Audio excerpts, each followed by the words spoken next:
कहानी तो लॉटरी खुल जाएगी। यह कहानी सत्य घटना पर आधारित है। बच्चों को स्कूल एवं पति को दफ्तर भेजकर सुबह के सभी कार्यों से निवृत्त होकर शिल्पा पेपर पढ़ने बैठी। फिलहाल वह घर में बिल्कुल अकेली थी। ऐसे में पेपर शांति से पढ़ा जा सकता था। आम गृहिणी सुबह के कामों से निवृत्त हुए बिना पेपर कहाँ पढ़ सकती है। मुख्य द्वार बंद कर वह फुर्सत से पढ़ने बैठी। पढ़ते पढ़ते अचानक शिल्पा की नजर लॉटरी के निकाल पर जम सी गई। वैसे तो लॉटरी का निकाल रोज ही पेपर में आता है, लेकिन आज शायद फुर्सत की वजह से वह बचपन की यादों में खो गई। सभी घटनाएं चलचित्र ही भांति उसकी आंखों के सामने आने लगी। शिल्पा का जन्म एक संयुक्त परिवार में हुआ था। परिवार में 25-26 सदस्य थे। लड़की की अपेक्षा लड़कियों की संख्या ज्यादा थी और घर की आर्थिक स्थिति ठीक ठीक थी। पिताजी, चाचाजी सब मिलकर 8-10 धंधे करते थे। उनमें से एक लॉटरी का भी था। तब शिल्पा 10-12 बरस की रही होगी। पिताजी सुबह जल्दी उठकर काम पर चले जाते, देर रात तक ही लौटते। तब तक शिल्पा सो जाती। बाप बेटी के बीच संभाषण कम ही होता था। पिताजी पैसे कमाने के लिए जी तोड़ मेहनत करते। उनके सर पर ज्यादा से ज्यादा पैसे कमाने का धुन सवार था। उसकी मम्मी हर सीरीज की एक एक लॉटरी निकाल कर भगवान के सामने रखती और प्रार्थना करती कि हे भगवान, एक लॉटरी खुल जाए ताकि घर में खुशियां लौट आए। शिल्पा अपनी नन्ही नन्ही आंखों से यह नजारा देखती रहती। उसका बाल मन भी लॉटरी के लिए ईश्वर से प्रार्थना करता।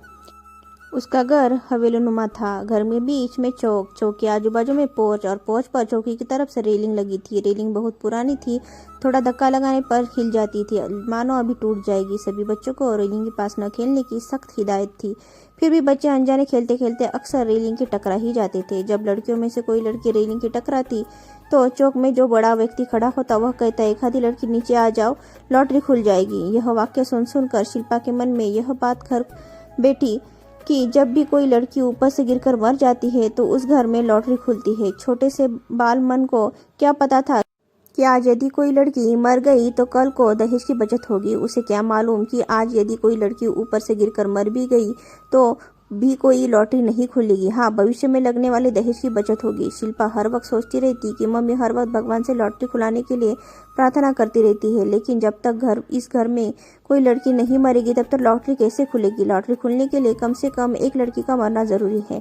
महात्मा गांधी, लाल बहादुर शास्त्री, शिवाजी महाराज आदि सभी महापुरुषों की किस्से कहानियां पढ़ने में उसे बहुत मजा आता था। इन्हीं महापुरुषों से प्रेरणा लेकर वह भी अपने देश के लिए, समाज के लिए, परिवार के लिए कुछ करना चाहती थी।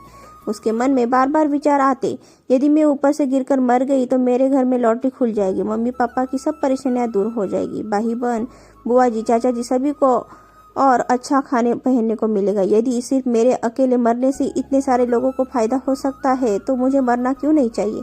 दूसरी पर शिल्पा को अपनी स्वयं की जान प्यारी लगने लगती है। फिर सोचती, जब सब महापुरुषों ने दूसरों की भलाई के लिए कितने जुल्म सहे, कितना बलिदान किया, क्या मैं अपने परिवार के लिए इतना भी नहीं कर सकती। छोटा सा बाल मन तर्क वितर्क करता था और एक दिन सुबह पक्का फैसला कर शिल्पा उठी।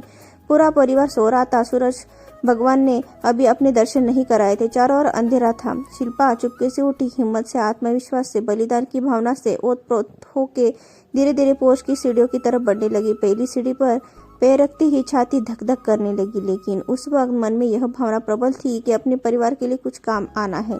हिम्मत कर कर एक एक सीढ़ी चढ़ कर किसी तरह पोर्च पर गई। ऊपर से चोर निगाहों से चारों ओर देखा, कोई देख तो नहीं रहा। धीरे धीरे रेलिंग के बिल्कुल पास पहुंच गई। ऊपर से नीचे की ओर देखा और सांस तेज तेज चलने लगी। घबराहट के मारे पूरा बदन पसीने से तर हो गया था। हाथ पैर कांपने लगे थे। मन में पक्का कर रेलिंग की तरफ झुकी, लेकिन एक ही पल में हिम्मत ने जवाब दे दिया। बलिदान की भावना से जिंदगी की चाह बलवत हो गई है। वह झट से 4 कदम पीछे हट गई। जिंदगी का मोह था तो मरने नहीं दे रहा था। लॉटरी का लालच था जो जाने नहीं दे रहा था। 10-15 मिनट तक उसी स्थिति में बैठी रही और फिर आत्मग्लानि से फूट फूट कर रोने लगी। शिल्पा हार गई थी। किसी तरह अपने आप को संभाल कर स्वयं के आंसू पोंछकर फिर से बिस्तर में आकर रजाई ओढ़कर वो सो गई। इतने में दरवाजे की घंटी से शिल्पा की तंद्रा भंग हुई। दरवाजा खोलने जाते जाते वो सोचने लगी, लोग कहते हैं कि कायर लोग ही आत्महत्या करते हैं, लेकिन क्या खुद की हत्या करने के लिए साहस नहीं जुटाना पड़ता है। यदि उस दिन सचमुच में ऊपर से गिरकर मर जाती तो क्या उसके मम्मी पापा की लॉटरी खुल जाती, घर में खुशियों की बरसात हो जाती।